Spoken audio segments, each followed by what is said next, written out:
should we introduce ourselves? It is something that we do at the start of all of these. So just in case anybody doesn't know anybody else.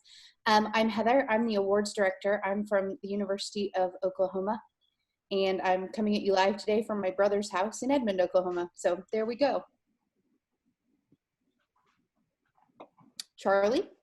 Charlie Weaver. I'm the Executive Director, General Manager at Minnesota Daily. I am the President-elect and will officially take over my responsibilities as President on July 1. Leslie? I'm Leslie Murphy. I'm the Ad Director at Northwest Missouri State University, and I'm the Programming Director for CMBAM. Nate? This one is like popcorn.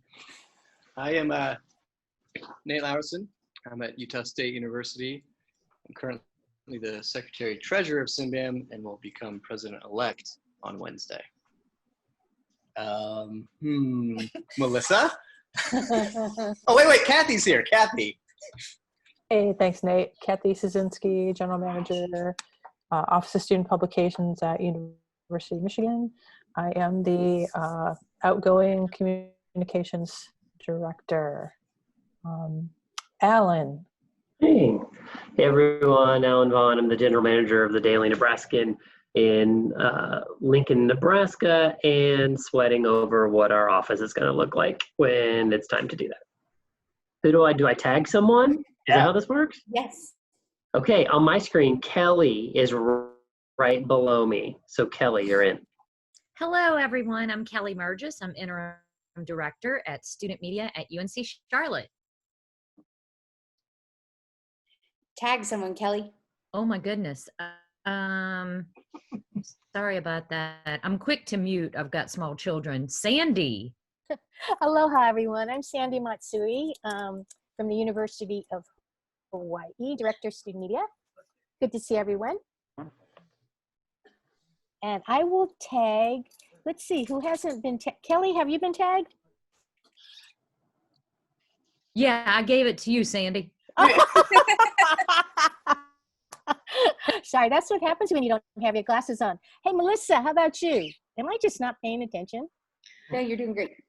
Hi, I'm Melissa with the University of Illinois in Champaign, co-publisher, general manager, and I have the oldest laptop in the history of the world with a camera. I don't have creative filters. I just have a terrible camera, and that's it. Yeah.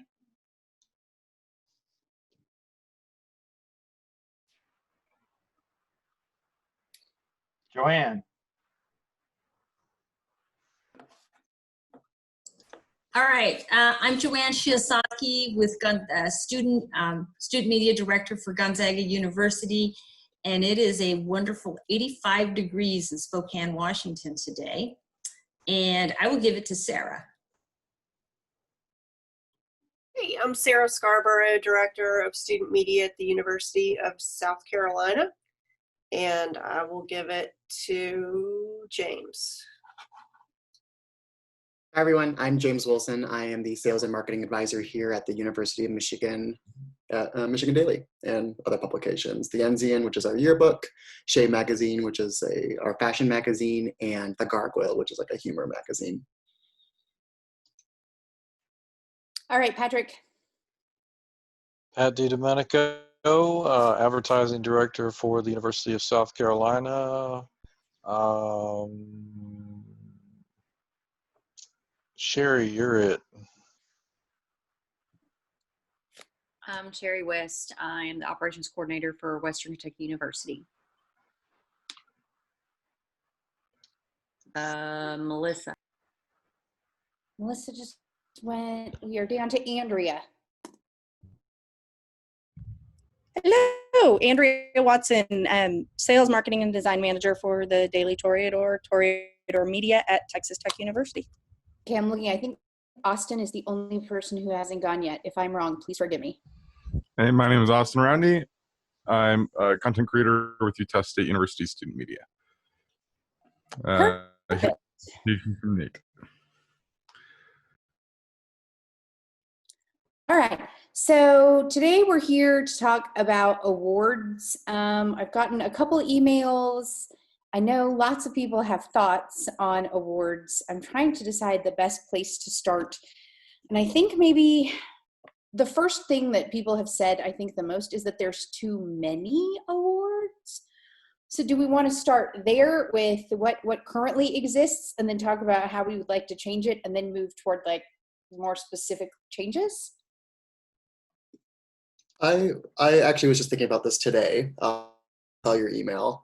I think one thing that would be interesting to explore is to increase engagement within the CMBAM community by maybe offering award programs throughout the year versus a kind of a one-time thing at the CMBAM conference every spring.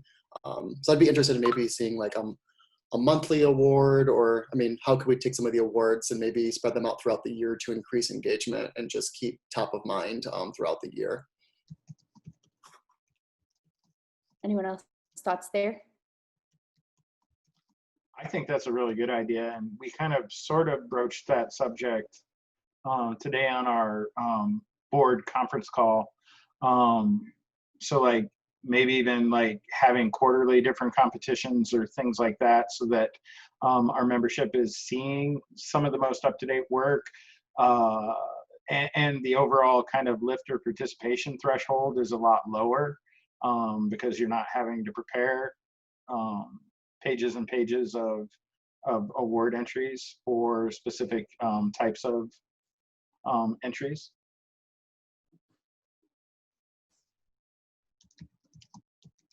I think it kind of ties in a little bit maybe to the conversation I had a while back with Sarah about some of the ways that they have done some member recognition on the internal side at their organization, and maybe it's something that could be transferable to on a scope and scale of CMBAM. Sarah, why don't you talk a little bit about that? Yeah, we started an internal newsletter as a way to communicate. We have 4 organizations that are a radio station, TV station, magazine, and newspaper. And really, it was a way, through surveys, we found that the students had some concerns about transparency and felt like they didn't know, as much as they should about our organization. So about 2 years ago, we started the newsletter as a way to communicate weekly with our students. And part of that is we showcase award-winning work from other schools as a way to kind of inspire our current students. And so really it's just more of a communication tool and a way to inspire our students to look at other college media organizations. We don't necessarily have recognition per se, other than just member spotlights, which I think are helpful. And one thing that I was interested in looking to do with CMBAM, potentially with a monthly newsletter that would feature members and programs, just so we could get to know each other a little bit more and what each other looks like and the work that we do. So that's just kind of a brief overview on what that is. Yeah, I think it's important to say here that like we're not married to the current award system by any means. Like it has evolved over lots of years into something that is I think big and not, I don't know that it's as inclusive as we want it to be and as thorough as we want it to be. And I think there's a lot of room to make change. So this is the conversation, I think, to start that. And so I don't want anybody to feel inhibited in expressing an opinion about what we are currently doing, because I don't think any of us are married to and or in love with it. Heather, can I add this? Is that the first time Gonzaga went to CMBAM,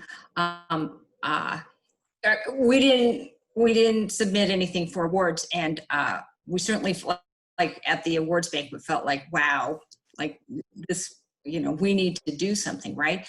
And so then I was thinking, like, if you're a new school, first year with CMBAM, maybe there needs to be some type of category for a new member or the first year or something, because it's not really clear when you're brand new that it's such a big thing at the convention, right? Right. So maybe something for new members. Maybe there's and maybe new membership, an award has to be on participation. you know? Okay. And then how do you measure that? One thing that I'm noticing about the participation in today's call is that maybe some of the traditional people who win a lot are maybe not here. And so maybe this is a time to talk about ways, or whether, I'm trying to think of like the best way to phrase this, right? But like ways that all schools can feel included and represented in what happens with the awards, and like they have a shot to win. Like John Schlitt emailed me today, and yes, he's at Cal Poly now, and before that he was at Kansas, so really he's the voice of power speaking. But he does say from his Kansas perspective that the greatest thing about the NCAA basketball tournament, and if you know John, everything is a sports analogy, is that any single team can win any single year. And is there some way that we can modify our awards so that it doesn't always feel like a foregone conclusion who we're going to see at the end of the night? One of the things I noticed was like SPJ, they break it down to weeklies and, or is it weekly or dailies, or is it by the size of the school? Yeah, either. Yeah. But Gonzaga's in this group of schools, and its writing is being judged with similar size schools. And still doesn't mean that we're gonna, you know, win a lot of awards, but we're not being compared to larger schools that maybe have different kinds of resources. I remember being a student attending CMBAM, and the awards were broken down by enrollment, I believe. And they got away from that. I don't know when, sometime in between the gap of student to now. But I will tell you, if you break it down into different tiers, it might get more encouragement to win. The award show also becomes about twice as long. And so I think if we... This means twice as much time with me. It means twice as much Heather. But if I was in charge of awards, then we'd have a Harvard. No, just kidding. But it's just something to think about of if we wanted to do something like that, I think we would have to look at maybe whittling down categories or only recognizing at the banquet certain things. But I don't know if people are aware, Heather, of some of the new awards that have come about that aren't necessarily at convention, right? Like the Pacemaker this year that's been introduced, as well as we did have a new member award that no one entered. Yeah, it's still a thing. Program for any school that's entered or joined CMBAM within the past 5 years. You can be the best new member business program by showcasing what you do and how you have gotten to what you do and how CMBAM has been involved. And I mean, just a way to recognize maybe a program that's new into our membership ranks as we focus on getting new members. And I think Sarah kind of touched on that just a little bit earlier too. And so I'll take full responsibility because I was a communications vice president. Is that what we call ourselves? Anyway, Director. Communications director. And I think improving the way that we market the award entries and the awards and different things like that is going to be super important, because I think as a board, we get into some of the kind of mind think or group think. So we knew about the new member award, and I think we promoted it maybe once, but maybe it's something where we need to be using a little bit more repetition, because I'll be honest, I know the listserv isn't necessarily always the most efficient way to get information out to the membership. Having gone through a couple of different elections, it sometimes is not necessarily a priority of all of our members, and it really is kind of an antiquated way of doing that. So like if we have more regular like newsletters and website updates and different things like that regarding just all of the engagement opportunities that we're doing. And just so everyone knows, we are working on kind of expanding that portfolio out. So I think that's going to help a lot in the future as well. I think one thing I'm also interested in with the board and just CMBAM as a whole is kind of a thought leadership strategy and how awards play into that thought leadership strategy. I think, like I keep saying now more than ever, every time I talk about the relationship between business and edit, is this idea that these are two sides of the same coin, and really what are the pillars or foundations or elements that we are thought leaders in, and how are we disseminating or even articulating that thought leadership through our social sentiment, like just from us as peers on social, through our awards, through case studies. I think I'd be interested in seeing kind of a larger thought leadership strategy and how awards play into that. That's interesting. How many of you think that our awards currently recognize and represent what your program is about? I guess I'll talk about an ish. I feel like I think the awards are good. I think they're very tactical. I would be interested in kind of the thought behind strategic direction. So really kind of identifying some of the main problems that student media, even just media as a whole, is facing. I mean, print, a declining medium. What awards or kind of case studies are developed to actually combat that versus, oh, we just cut print. I mean, one thing that we're kind of struggling with at U of M is this idea of how to innovate the print product, but not looking at it from like a financial perspective, but looking at it from how are we trying to cut through the noise with the constant number of media organizations that we all have access to, and being kind of that, having a competitive advantage to other media organizations because we are so saturated.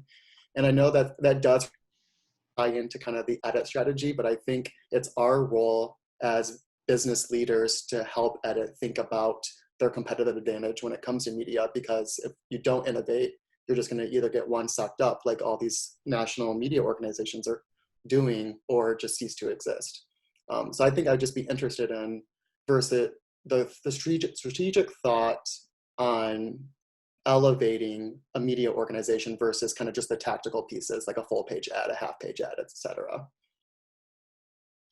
Yeah. Go ahead, Kelly. Yeah.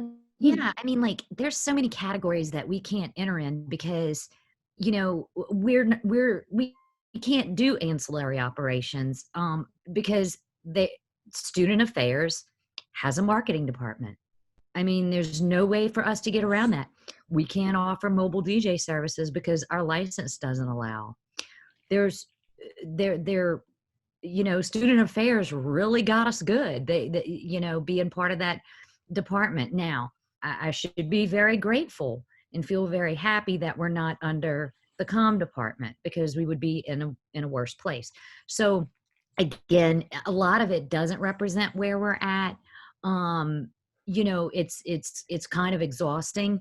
I will speak to the fact that when I started 17 years ago, we used to sweep the awards because there were different circulation categories. So we were not lumped in with, let's say, Cal Poly, you know, Daily Kansan, all these Daily Tar Heel. Daily Tar Heel used to enter the contest and they would win too.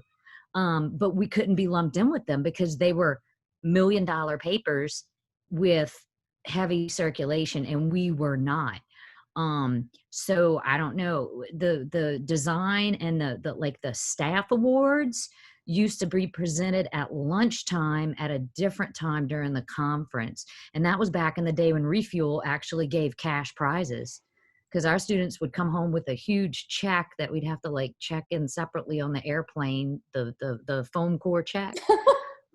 I mean, I'm talking old school. Yeah, so that's that awesome. from a historical perspective, yeah, that's how it used to be. And for me, those were the glory days, because that's when we used to be able to sweep them. And now I was unable, funding constraints, to go to CMBAM for a number of years.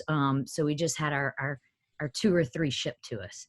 So it's kind of melancholy, but I mean, like I said, we're doing the best that we can, and we'll enter in every category that we can enter in, other than what we can't. Yeah, so I feel like student media at Utah State, and I got a student here so he can maybe talk to it, but when we first entered we entered like 3 things, right?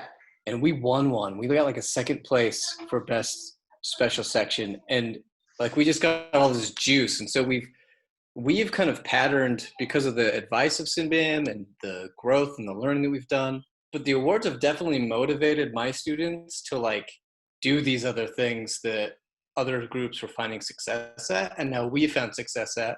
And you better believe, like, we were so surprised when we won one of those like individual categories in multimedia.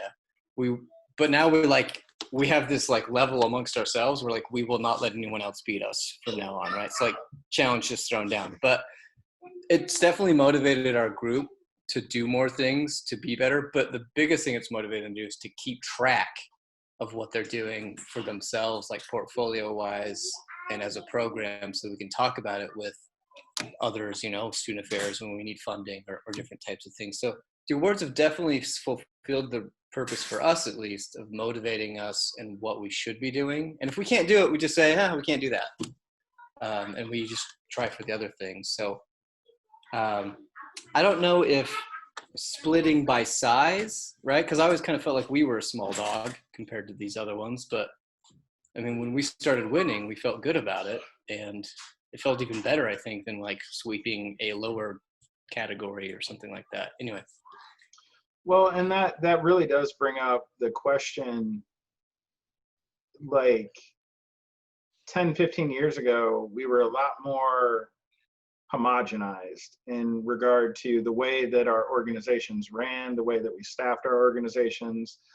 Yes, they scaled differently, but like everybody had very similar positions and circulations and number of drops and different things like that in those categories. Whereas today, that's becoming more and more difficult to pick the rubric item or the like how do you split the schools now? Is it 2-year versus 4-year? Is it enrollment or is it circulation? Because like, interestingly enough, we're probably talking about reducing our circulation to where then a big organization like the Minnesota Daily would be competing against a lot of smaller schools. And that to me doesn't seem very equitable either, because we have resources, and just because we've decided to downsize in a certain distribution area, like, and I'm not saying that we shouldn't divide these up. I think that's a good question to bring to the group and an idea. The other thing too is getting back to the equity question that Heather had kind of posed to the group. I think we lost some of our awards juice, if you will, when budgets started shrinking, because like the awards were 100% focused on convention attendance, or the perception was like, I'm not going to enter the awards this year because I'm not going to the convention.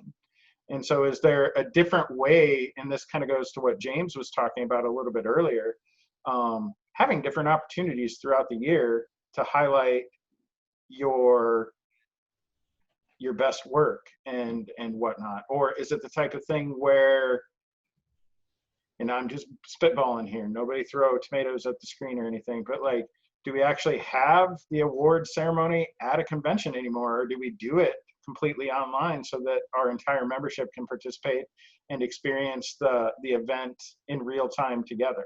And like I said, these are just ideas.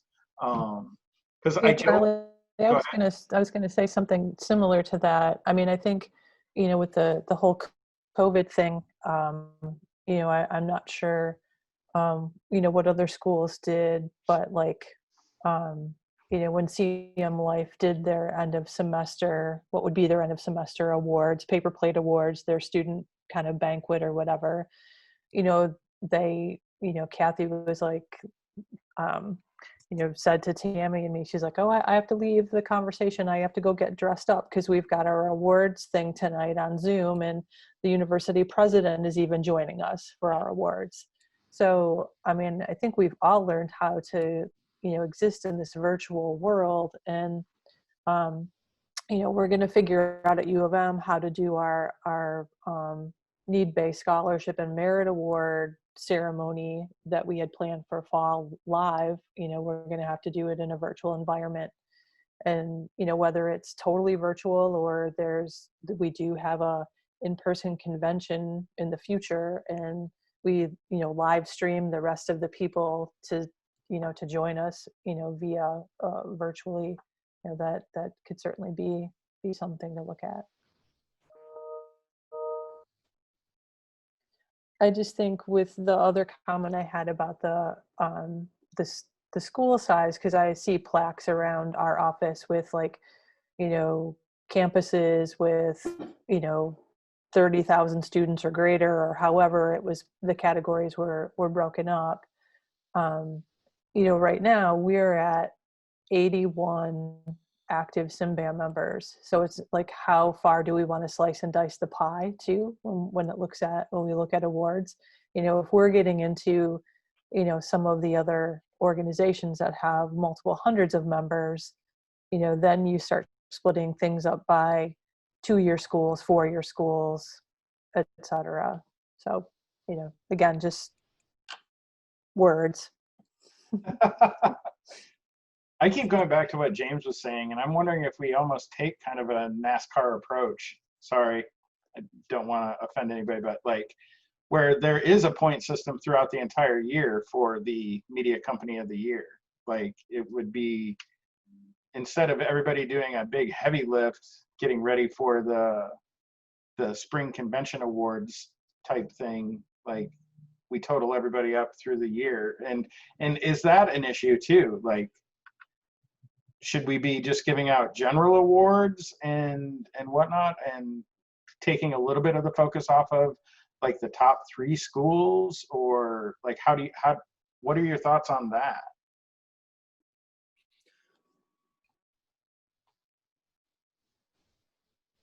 Honestly, when I think about it in terms of an all year ongoing thing, like then it's like the never ending crush of awards that just weighs on you all the time, that like it kind of makes me want to die.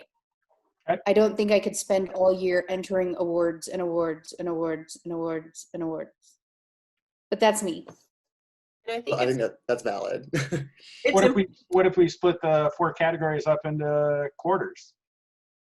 Design is done this part, multimedia is done during this part.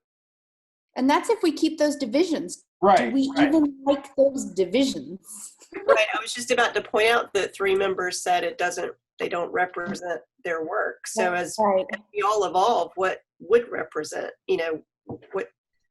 what things do we have in common, or do enough of our members do that we want to recognize? And then what things are we currently recognizing that not very many members of our organization do that we shouldn't recognize? Like we have a category called Best Group Promotion, and all it has become, 100%, it was living guides and coupon books. So if we're doing living guides and coupon books, why wouldn't we have a best living guide category and a best coupon book category? Why are we trying to sandwich things into weird places that have archaic names instead of figuring out what stuff we do and then giving awards for those things? Can I ask a question about membership and the awards? So with membership, you can submit to all the categories, whatever you want. And, there's other organizations like SPJ that we only have like an advisor membership, and the awards submissions are based on the writer. And so we're always paying non-membership fees to submit to Society of Professional Journalists Awards, right? And so have you guys talked, or has it been already talk and thought on lowering membership and then having fees for the awards?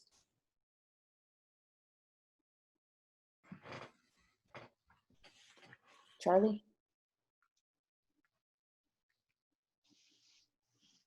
Sorry, I was looking something else up.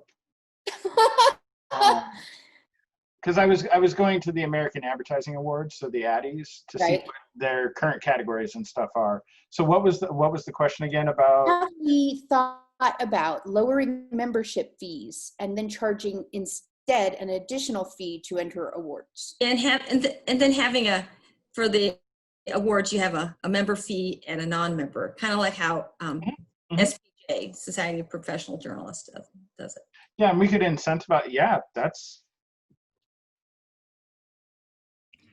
we Go ahead. talk about it every board meeting in Yeah. the summer, and in the end, we always kind of come up with the idea that it's better just to have you pay membership and that kind of stuff. But now's the time to give that feedback. If everyone thinks we were a little afraid. I think ultimately, over the last 5 years at least, we're afraid that it's hard enough to get you guys to enter sometimes now because maybe it's too daunting or for other reasons, that then adding a charge doesn't actually reflect the best of the year if not everyone feels they can enter because of budget restraints. Right, and I would add to Nathan's comment that Nathan, Charlie, and I all came on the board at the same time, and it was right about that time where, and I know that there are lots of people on the call who have been CMBAM members longer than I have. That there used to be back in the day a membership fee, and then you could check the box where you said, I'm going to enter the contest, and it costs an extra fee to do that. But then you would have some schools who didn't check the box and then later on wanted to enter the contest, and our membership platform wasn't all that great. And so it was just easier to have one flat fee, and then, I guess on our end, right? But I am a member of other organizations, just having given my credit card number for Pinnacle Awards and, pulling out my credit card for our Michigan Press Association Awards. Is that, but then does that become more like a pay to play, right? Like if schools with, smaller budgets who could qualify to enter a lot of awards, their fee goes up a lot versus, just having a flat fee. And I'm not saying that one is any better than the other. It's, as we all look at budgets at this point and how much we can spend on things. I will say, there might be some way to do sort of a hybrid option, like Columbia Scholastic Press Association, like for their Gold Circle Awards, your membership gets you, I think it's 30 entries, and then anything above that you pay, and I don't even remember what the fee is this year right now, but it's started at like $750. I think it's up to $950, $1050, something like that. But so if you want to keep your entries free with your membership, kind of what amount you have to work with. And then if maybe it's not as scary of a budget year, you've got a little more wiggle room. So there might be some sort of hybrid option there where it's not either all included or everything is paid for too. So what I have gotten so far from this conversation is that no one really feels that what we are currently doing represents college media. That people think there need to be some changes perhaps in categories and things like that. Is that kind of what you guys have gotten from this discussion? I was like, who thinks this represents you? And nobody's handing up except Charlie's maybe a little, yeah. So we need to make some changes, it seems, to the contest, okay? So we have 4 main divisions that we can talk about. Do we like those 4 main divisions? Do we think those are representative? And then it's a question of which categories do we keep and which categories do we get rid of? What else? I'm an action steps kind of person. So I'm thinking, where do we go from here as far as action steps are concerned? Are there broader category or broader concerns that we need to address? So this might be kind of what James is alluding to, but one of the things that I've noticed as I've started to expand our entries, right, over the years, is a lot of them, even though they're not in the design category, feel design based. And what I'm getting at, like rate card being in the PR category? Yeah, and I would rather see, and unfortunately, these are the ones that sometimes kind of take a little bit further of entry, right? You got to write an essay or something like that. I see you, Charlie. But if it's a media kit or if it's a PR thing, or even in the multimedia aspect, is the results of that thing, right? So although one program may not have the best designers. What they did for their client and for their own organization revenue-wise, the impact of what we did is what we should be judging on, and less so on design or the look and feel of it. I worry about the. Yes, Charlie. Now that I'm looking at the Advertising Association of the AAA kind of awards and guidelines and different things like that, this actually goes back to the letter that we received from a member today talking about, like, there are no essay entries in this document. Like, you don't talk about plans or anything like that. You're literally just submitting the work. And so, like, and going to what Nate was saying, we've done what we would consider award-winning campaigns that have fallen flat as far as, like, so attaching that success metric to it, I think, is counterintuitive to some of the things that we're trying to do.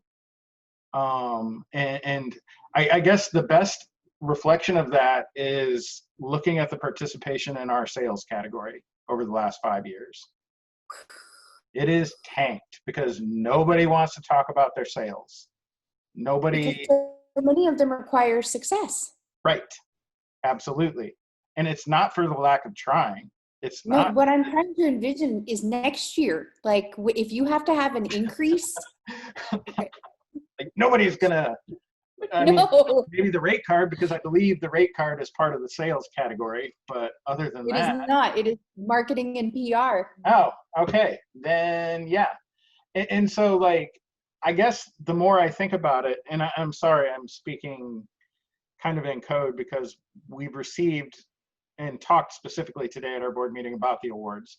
So I think there was a lot of helpful insight in some of the communications we've received in the last couple of weeks. Yes, one email today, that the one Charlie is referencing, is it says that the awards take too long to enter. There are too many and they take too long to enter, and you have to write paragraphs upon paragraphs to enter all of these categories. And so for some schools that have a lot of students, there are lots of people to write these essays. But for other schools that are working with smaller staffs who are already stretched thin, just doing actual sales and actual marketing, taking time out to write these long explanations just isn't going to happen, or not at the same quality that other schools are able to do. So this longtime CMBAM member says what we really need to do is look at all of those categories, especially I would say sales and marketing are heavy in this, where you have to write explaining your plans and your mission and what you did and what your goals were and these long explanations, and instead just look at what the results were and the work itself.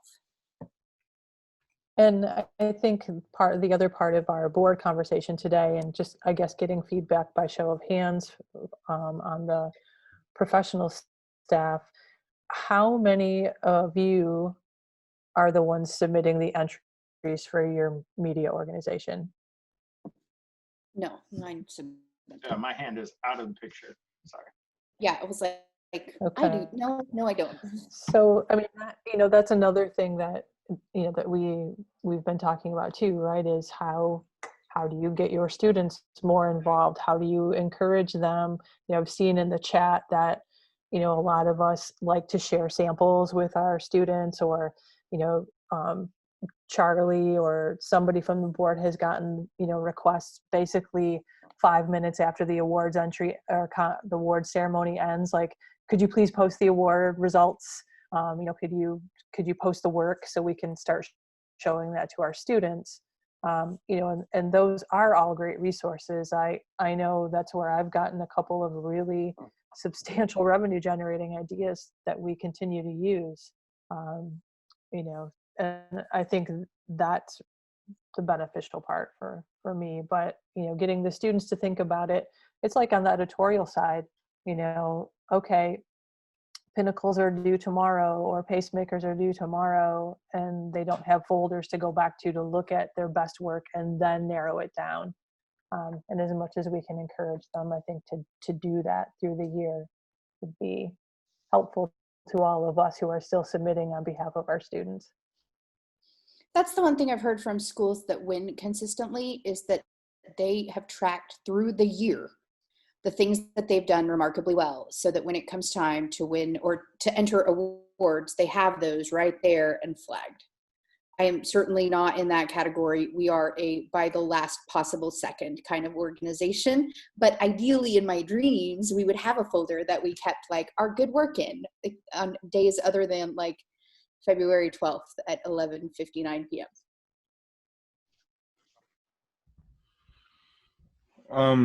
One thing I think about is as a student who's someone who's creating things that are going into competitions like these. Sometimes I think about like, is this a project that I can work on that will be a good thing to enter in CMBAM or SPJ? Because I look at my time now as a student as an opportunity to enter these competitions, enter as many categories as possible, to when I graduate, go look at all these things I've entered and all these things that I've won. And that's why I like to see lots of categories. I'm looking at this AAA link that was sent, and I'm looking at all of their categories, and I see music video category. There's nothing like that in the CMBAM one. This last year, USU Student Media got hired by a client to shoot and create a music video.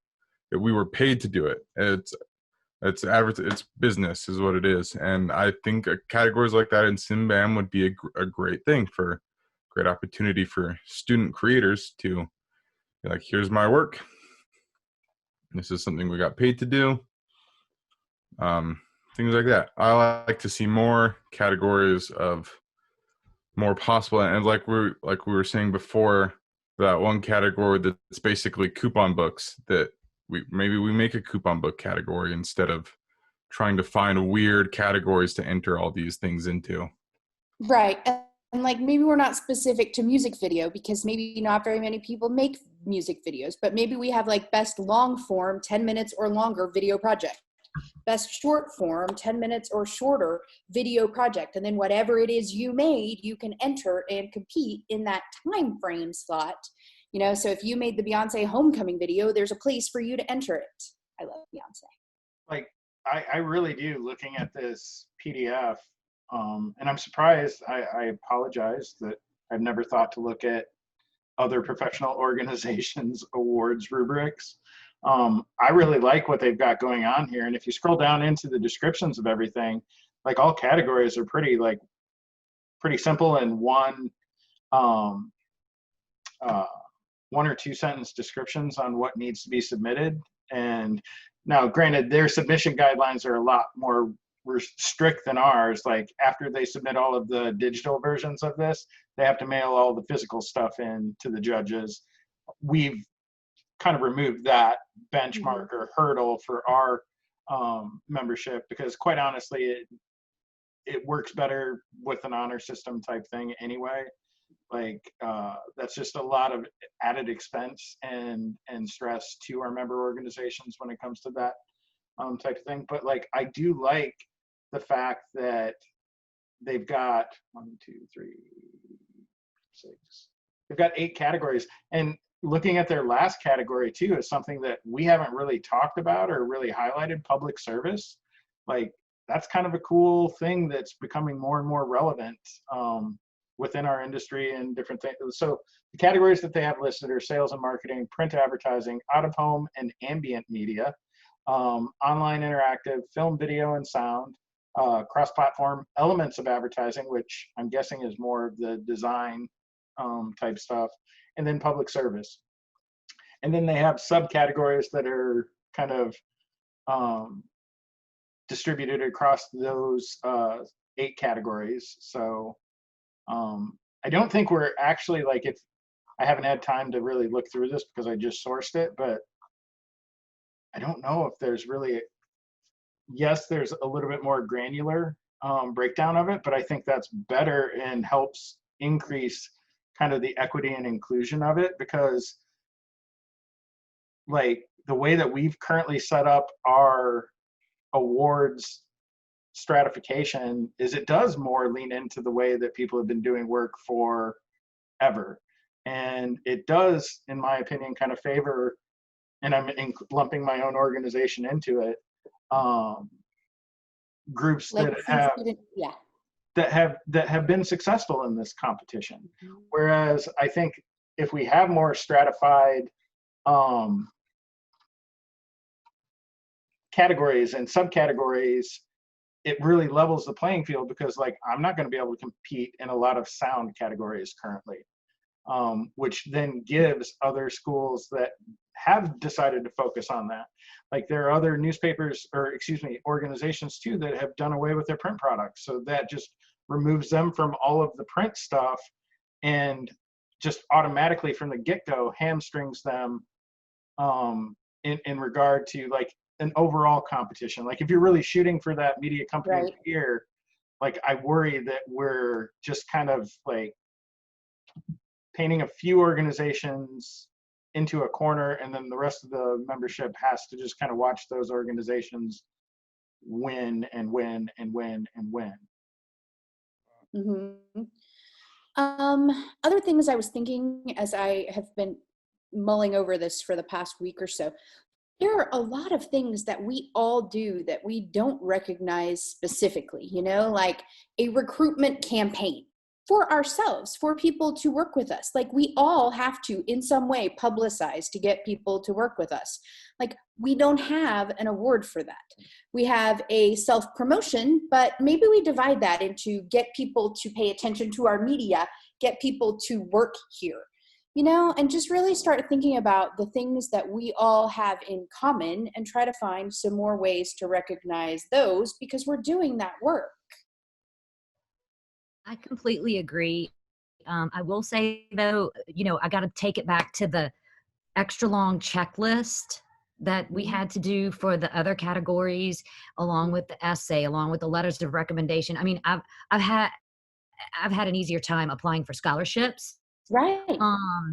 Okay, and we're not giving away scholarships here. Send So pieces of your campaign. Yeah. Then you don't have to write anything. You're just showing, here's what we did. Here's the emails that we sent. Here's the stuff that we posted. Here's the out of home. Here's the ads. So I'm thinking if there's some way that could be like a one pager, or just brief synopsis with 5 bullet points. I mean, something very simple, because then what I don't want to happen is we're adhering to a rubric. I mean, because that would be ridiculous as well. So I don't want to go so far, like you have to have this, this, this, and this. So, I mean, it's going to take some work, but I think that, you know, everybody would be happy about this, or at least I would hope so. And as far as the categories, you know, the chunking would be great, like this other organization does. So I just think that's all. What are everyone's, because like the biggest, most heavy lifts in regard to our awards ceremony are those individual awards, which even ACP handles those differently. Like they're not part of the pacemaker submissions or the organizational awards. And it appears like the American Advertising Federation doesn't even do those types of awards anymore. Like, which type of awards? Like Designer of the Year, Oh, yeah. Salesperson of the Year, like all of those types of things as well. And I feel like we might have a revolt if we remove those from the rotation. I think the students love winning them, and the work is kind of on the students. But several people have mentioned, should they count for more in the contest overall? Should they even count for the contest? Because they're individual awards. Like, to me, because that's how, like, knowing the math that goes into the point system behind the scenes, like that's where organizations that have done well and consistently do well and whatnot, like that's how they make a lot of those points. And versus like the quality of the work that they're doing. Like I completely agree. Like maybe we still do the individual awards, but the individual awards don't require a 10-page, you know, larger than a grant application submission, and then don't really apply towards the overall organization, because that's the other thing too then is, are you saying that just these few individuals are what made your organization great, or was it the rest of the staff that helped do this? You know, because like I have friends that work in the agency world and compete in this particular contest, and it's a lot more morale building because they all get to put their name on the work that they're doing versus individuals. And they celebrate together, you know, and we had talked a little bit about there being best of show awards at convention for just the CMBAM categories. And maybe that is the thing that we do at the awards convention dinner thing. You know, maybe we give the best of shows for this year, and then we also recognize those outstanding students, the designer of the years, the whatevers of the years, and the whatevers else of the years. And like, that's a fun night of putting on a dress. And then we do the big major, like CMBAM recognizes its yearly whatever online, like someone suggested, or even quarterly as someone else suggested. I concur with that. You know, at Gonzaga, we don't teach graphic design, and we have been fortunate, you know, for a lot of years where we have really talented kids who come to Gonzaga who can do that. But we've never won an award in graphic design, and it kind of feels sometimes because we don't support it in our academics. But so I would support that idea that it didn't go to the overall. But I think for students are getting some individual award for their resume, their CV is super important, because a lot of them, they don't have a whole lot. Right. And something. And I also think this year we're going to be severely impacted for those individual sales awards, because they're not raking in the, no, I'm serious, they're not raking in the sales. Right. So how do you award somebody when you were flat? So you get the, I think you get the flat award. is a win. Yes. So that, and then the management categories. So I think that all that needs to be looked at again, because folks are not going to be able to enter.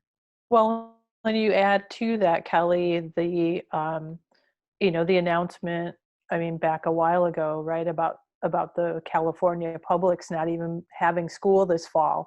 So how is everybody even on any sort of playing field this year? Yeah, I think one thing I mean, I don't mean, how do I want to phrase this? I think a lot of us would find value in those case studies, and maybe that first award, if we decide to go from like an annual perspective, is kind of like a COVID pivot award. What is your organization doing just in general? And I think getting kind of those queries or just responses will lead to a good discussion for other organizations, add value to CMBAM from a thought leadership perspective. And then how do we disseminate kind of maybe these case studies? Because I mean, I think every student media organization is really taking a good look in the mirror, evaluating their purpose, what they do. Maybe we can tap into that, find an award to get some of those responses, and then use that as kind of the first phase of thought leadership. Well, and you know, to add to what you just said, James, you know, if people are submitting some sort of you know, using the COVID piece as an example, you know, and we've got schools of various sizes on the call, you know, if we are looking at any potential rubric, you know, or partial rubric, is what a large school did scalable to a smaller school or a community college, or is something that a community college doing that is scalable to, you know, a big four-year public, you know, and that could be, you know, part of the conversation too, because, you know, we all learn from each other and figure out really how to try to scale things to our own unique market and campus and that. So I have a thought on schools size based comparison. This is back when I was in high school. I know it's a little different and doesn't apply the same way, but I was from a very small rural area, at a very small high school. I was in the jazz band and the concert band there.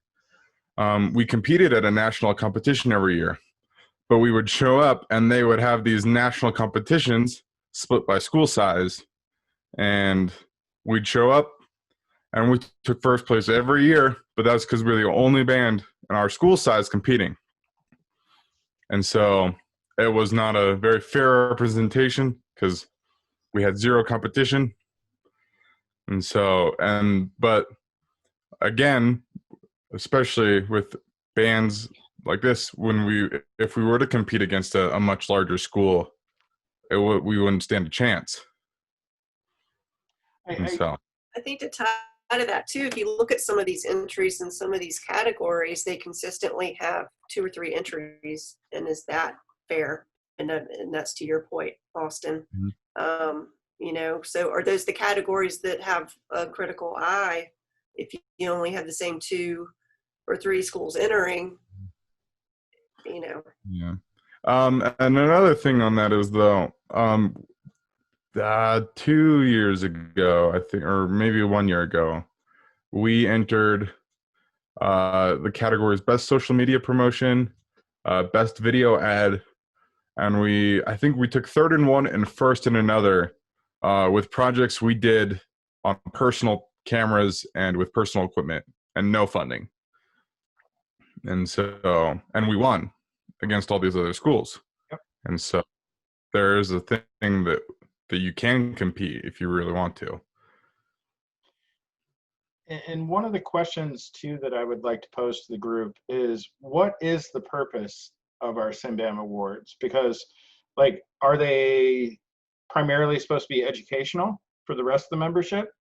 Are they aspirational to kind of something to shoot for?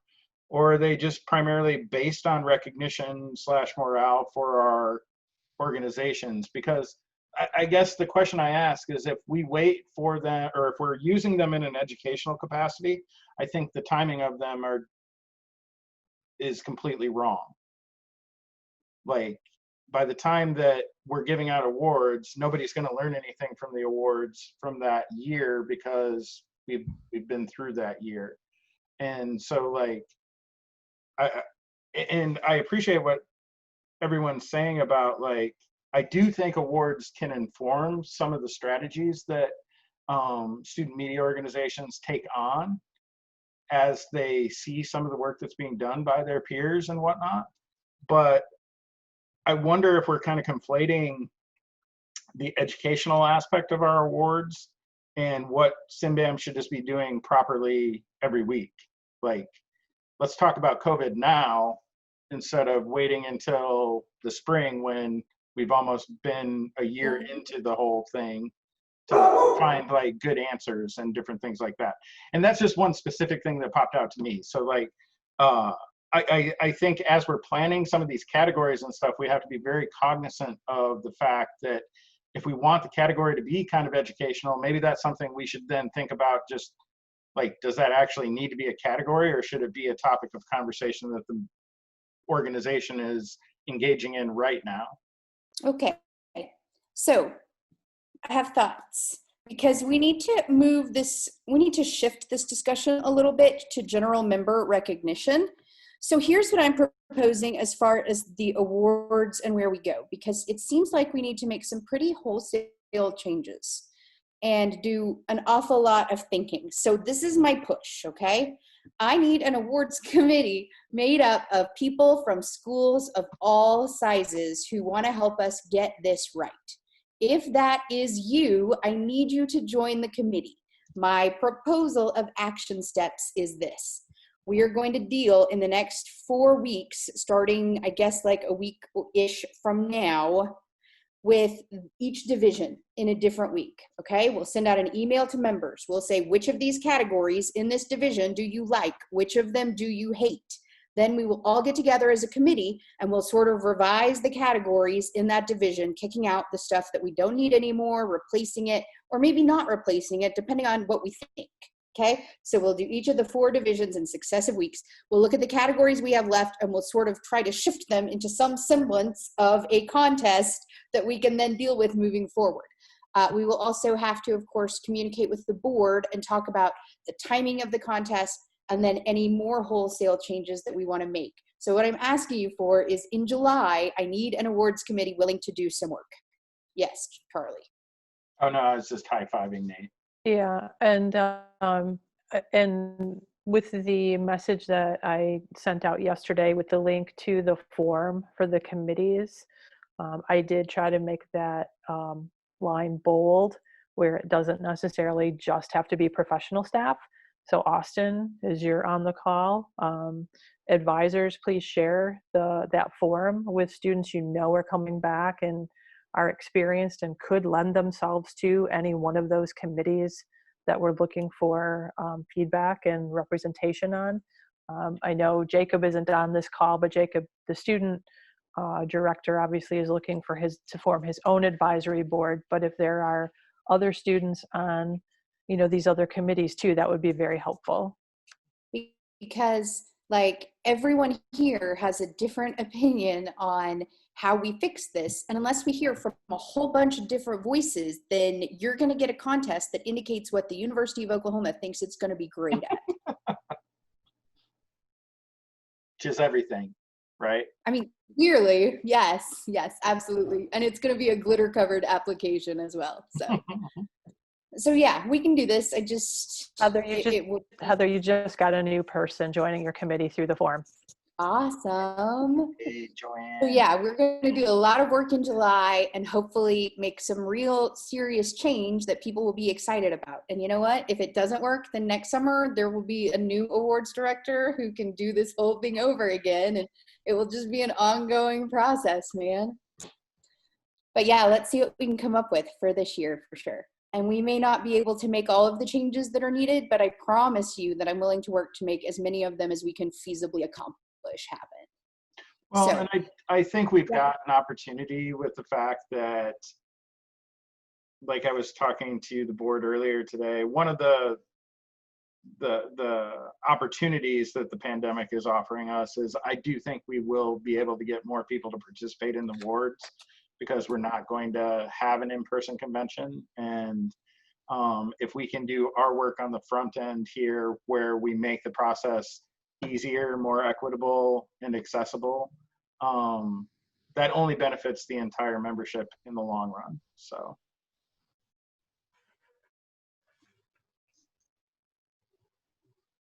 all right. So the next thing on the call was member recognition. One of the things that we know that we need is ways to recognize more of our members throughout the year in different ways.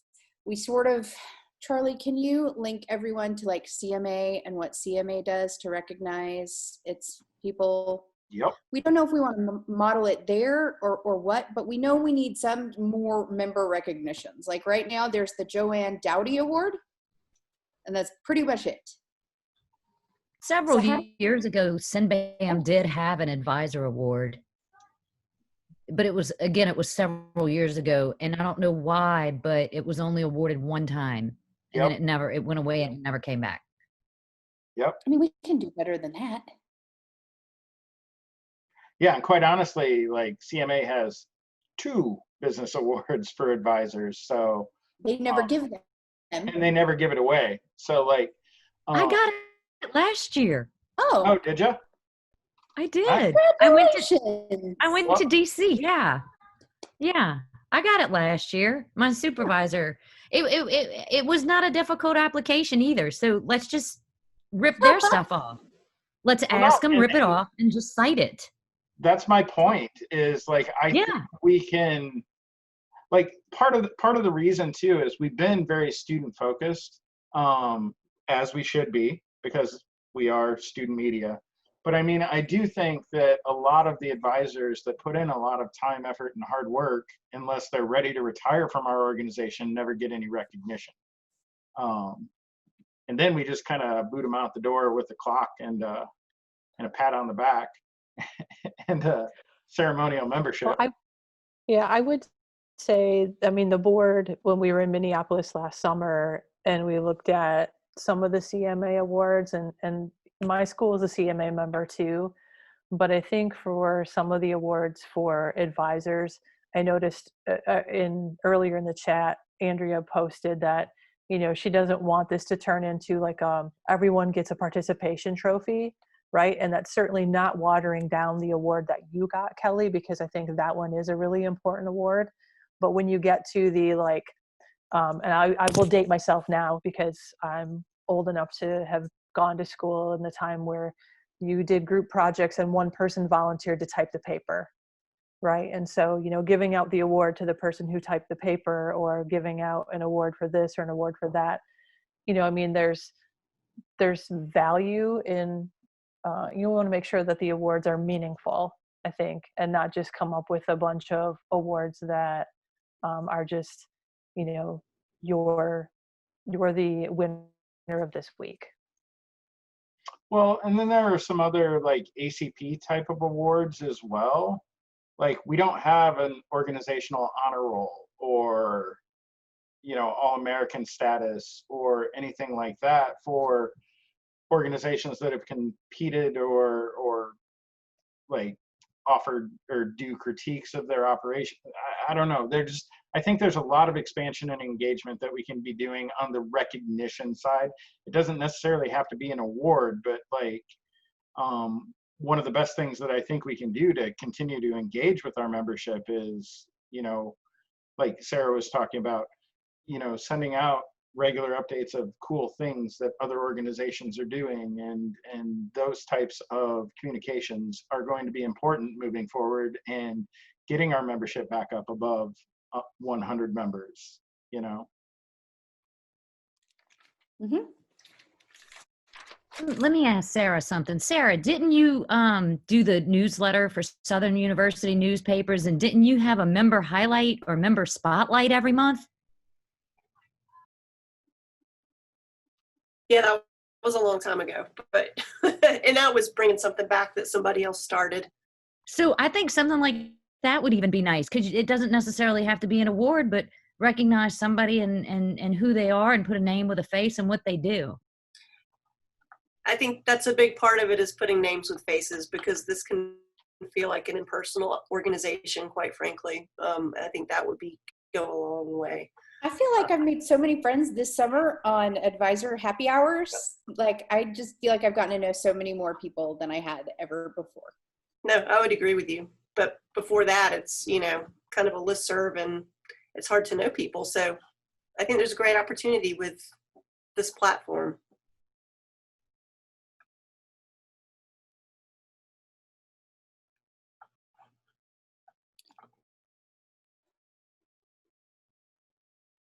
Any other thoughts? So I did have a question. Yeah. Are the awards using the same judges every year, or where do the judges come from?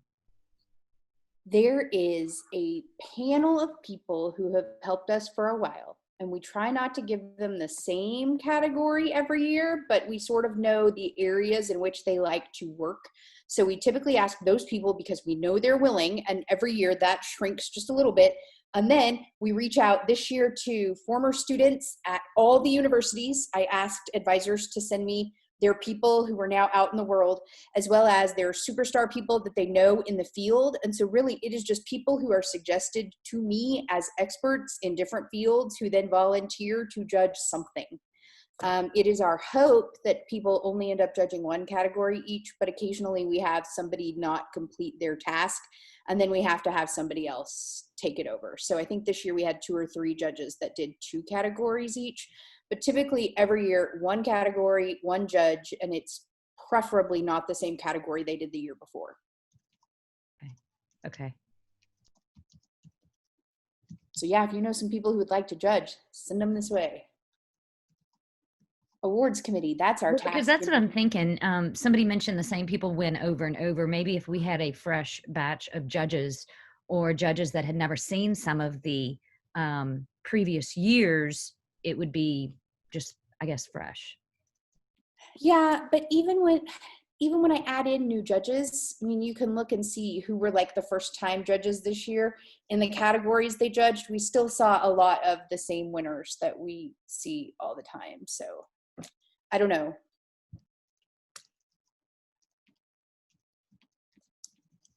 But I, yes, would love a whole new panel of new people who are so excited to judge. I mean, the main problem is just finding enough people who will do it.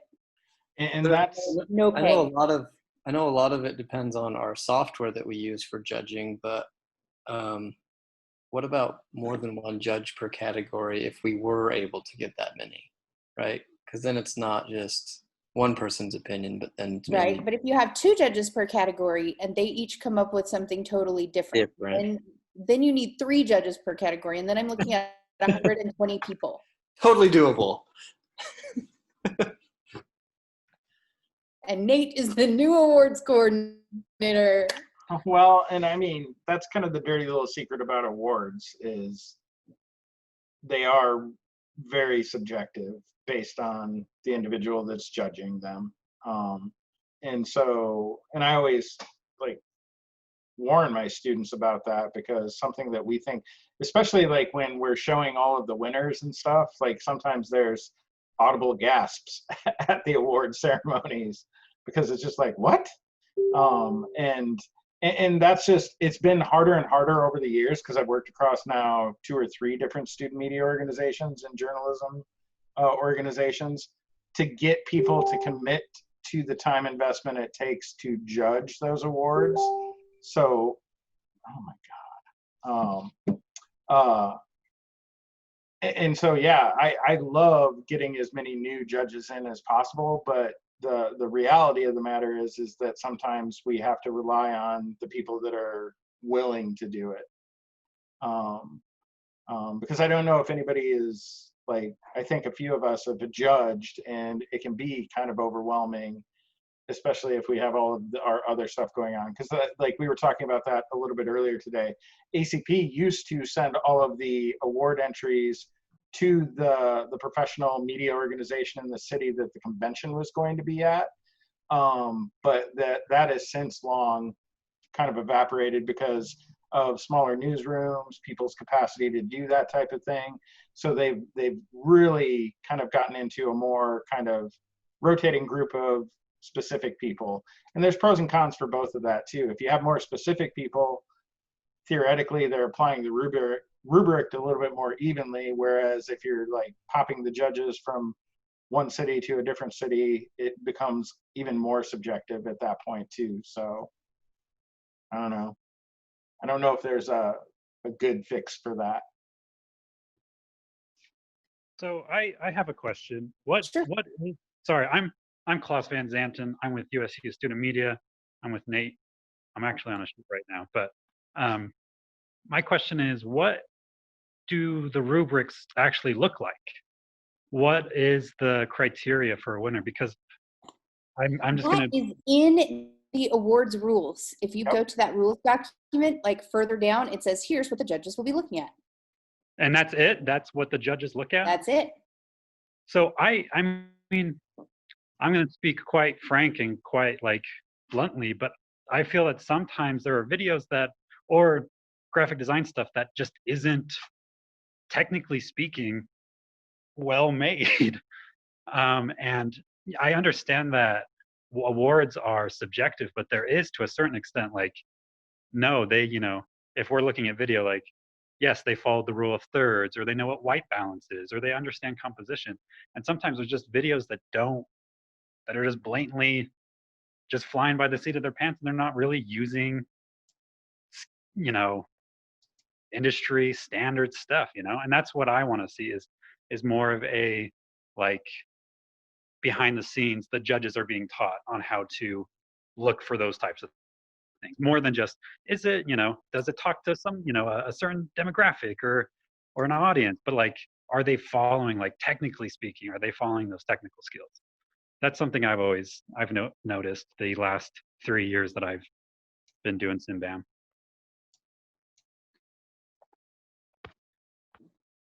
I would just agree that I think technical abilities are important, and our art director, Patrick, and will attest, we've spent a lot of time this summer looking through all of the categories, and she comes out with some critiques that it's not a language I speak. I'm not a graphic designer, so I think that kind of goes along with Claus's point that is the judge a graphic designer, or or is So it if the somebody? judge tells me that they're an expert in graphic design, then I assign them a graphic design category. So, I mean, we find media professionals and then we ask them what areas they would be interested in judging, and they tell us. So we don't always, I guess, end up with great ones. It sounds like, so if there's someone that you particularly have a problem with and you sent me some thing that said that, then I could pull them from the judging pool. But I mean, other than that, I mean, when we're dealing with volunteer judges, it's really just a case of, hey, what judge can do what category? And would it be possible to sit down and say, these are some of the things, like you said, you have those kind of that criteria, that rubric at the bottom of the submission forms and stuff, but like sitting down and saying, these are, the more experienced graphic design winners, or this year we're looking for this type of elements or technical skills, or something like that, where the volunteers might undergo a slight training as to what is good and bad in terms of technicalities. I feel like we might alienate our judges if we're telling them how to judge. I think that I just think we have to recognize that these are volunteer people who are willing to give up their time. I mean, I think we're kind of hamstrung there a little bit, and I like Nate's idea of maybe asking some CBI judges to judge our audio and video categories. I mean, that may work. That's something we could definitely do.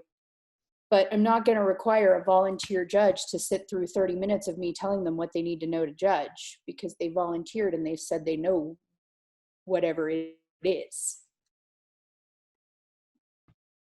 Cool.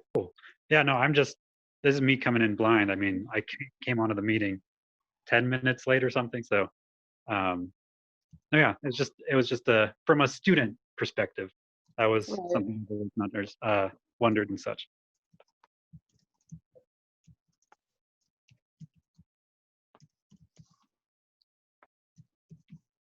I mean, I think that's just always going to be the problem with awards, is there's always going to be someone who someone doesn't think should win something that wins something. Right. I think there's something to be said, though, about possibly, like was talked about at convention, maybe upping our critiques and some of those things where the students themselves can gain a lot of feedback from maybe these kind of technical sit-down sessions that, we could learn from ACP. We haven't done those kind of things in quite a while. So maybe that's where some of that comes in a little bit better. So we're still providing the training to students, and they feel recognized at a best of show type thing that's part of the critiques. Right. I agree about, we're all in education, and I think at the end of the day, my supervisors look at, like, what do we learn and what do we bring back to improve what we're doing, whether, we're improving sales or we're improving graphic design or writing. That's one, being in higher ed, that's one of the marks, that we need to reach. And going a little bit with what James talked about by leadership strategy, maybe we really need to talk about like what the awards do. I mean, I think we're all in a situation where there's budget cuts and there's a lot of scrutiny about budgets this year, and we've gone to zero base. So we have to ask. And I haven't asked for membership yet, but membership at Gonzaga has always been one of those ones that you have to get permission, right? And so I was thinking maybe if the membership fee was lower, but maybe that's not going to matter. I know that the university has never balked at the fee to enter the contest to have work adjudicated, right? So, and that's something we all have in common: assessment, supervisors in higher ed, and what they see as the bar, or what they think is important.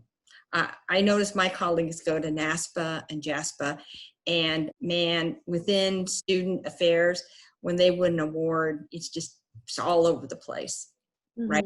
Awards are important because it shows it's some recognition for the university and for the department. So the awards are important to us.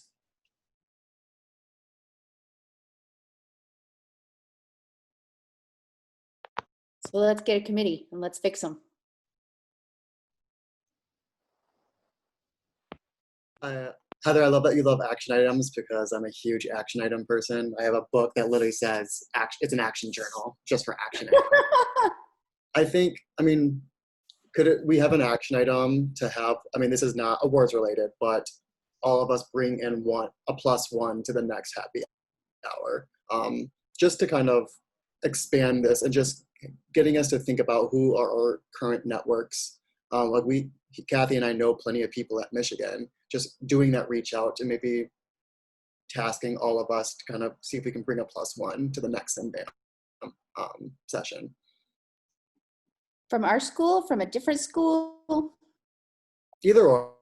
I mean, I just meant in general, I just like seeing there's a lot of good dialogue going on, and how can we keep the dialogue going but incorporate more people? I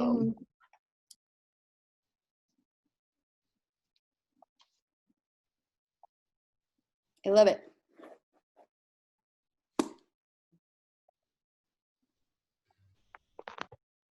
All right. It is almost 3:30. That's all I have. Charlie? I don't have anything else. Any other suggestions on future advisor happy hours? Topics you would like to consider, tackle at this point?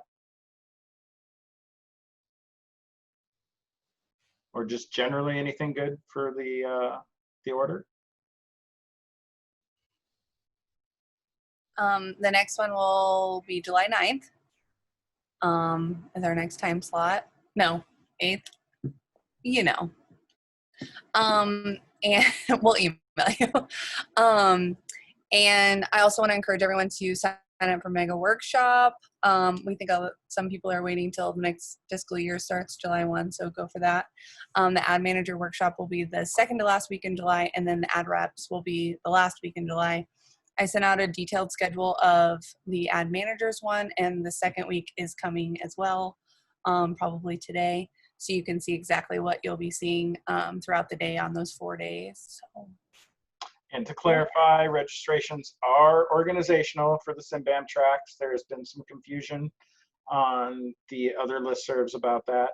Yeah, so if you want to, sorry, Charlie, go ahead. Oh, I was just going to say, and the reason that CMBAM did that is because we realized that a lot of our organizations are suffering financially right now. And we just wanted to offer as much information as possible to help get our organizations and members through kind of some of those hardships. And yeah. Yeah, so per track, per school. So if you want to go to both 169 for each week for your whole staff or whoever you're going to have come. I have a suggestion for a future happy hour, and maybe it's because I had 2 students of mine join this one randomly, but maybe getting one right before Mega Workshop and stuff of students and it focusing on recruiting in this odd year. I know we've talked a little bit about recruiting, but probably having students kind of talk about their plans and what they're doing. That's just one suggestion. Well, get more students involved. I see some synergy with what James was asking for too. So why don't we invite some students to come and attend these with us? Like that, they can definitely be our +1s. Mm-hmm. That's an easy +1 get. An easy action item as well. Yeah. Plus, I think they bring students, and I really do appreciate the students that contributed during this call. Like that's context and insight that we don't normally, at least immediately, take into consideration. Like a lot of our discussions that we have as advisors tend to be more from the advisor perspective. So I really do appreciate the student perspective on that.